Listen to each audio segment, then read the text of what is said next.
ممنوعہ funding سے متعلق فیصلہ، حکومت کا سپریم کورٹ میں رٹ دائر کرنے کا فیصلہ، عدالت عظمیٰ سے عمران خان کی نااہلی کی درخواست کی جائے گی۔ ذرائع کا یہ بتانا ہے مجوزہ درخواست میں پی ٹی آئی پر پابندی لگانے کی استدعا بھی کی جائے گی۔ تفصیلات جانیں گے نمائندہ دنیا نیوز یاسر ملک سے۔ جی یاسر، بتائیے گا کیا فیصلہ کیا گیا ہے حکومت کی جانب سے؟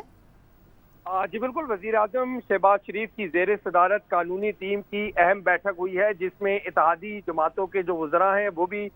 شامل تھے، اور اعظم نذیر تارڑ جو کہ وزیر قانون ہیں ان کی جانب سے تمام جو وزراء ہیں اور وزیر اعظم شہباز شریف کو بریفنگ دی گئی ہے۔ حکومت نے الیکشن کمیشن کے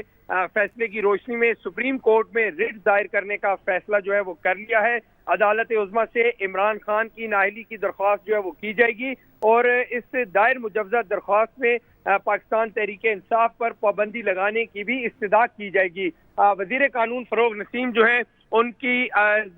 کی نگرانی میں ایک ٹیم جو ہے وہ تشکیل دی گئی ہے، جو اس کے اوپر تمام تر کام جو ہے وہ مکمل کرے گی، اور اس کو جلد از جلد جو ہے وہ سپریم کورٹ معاملے کو لے جایا جائے گا،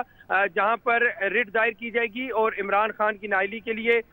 سپریم کورٹ سے رجوع کیا جائے گا، اور اس کے ساتھ ساتھ پاکستان تحریک انصاف کے اوپر پابندی لگانے کی استدعا بھی کی جائے گی۔ آج جو انتہائی اہم میٹنگ تھی وزیر اعظم شہباز شریف کی زیر صدارت،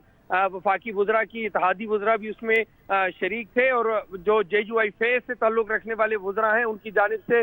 وزیر اعظم شہباز شریف پر اس زور دیا گیا کہ پاکستان تحریک انصاف پر پابندی لگائی جائے، اور اس کے ساتھ ساتھ عمران خان کو نااہل کروانے کے لیے بھی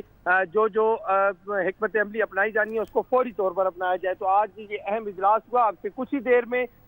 جو اس سربراہی اجلاس ہے وہ بھی شروع ہوگا، وزیر اعظم شہباز شریف کی زیر صدارت اور مولانا فضل الرحمان کی زیر صدارت۔ ابھی جو قانونی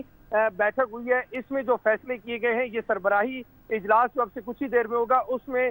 تمام جو پی ڈی ایم کی جماعتوں کے سربراہان ہیں ان کے سامنے رکھا جائے گا، اتحادی جماعتوں کے سربراہان کے سامنے رکھا جائے گا، اور ان سے منظوری لی جائے گی، لیکن یہ فیصلہ کر لیا گیا ہے کہ سپریم کورٹ اس معاملے کو لے جایا جائے گا، اور عمران خان کی نااہلی اور اس کے ساتھ ساتھ پاکستان تحریک انصاف پر پابندی کے لیے رٹ جو ہے وہ دائر کی جائے گی۔ جی یاسر، بہت شکریہ آپ کا۔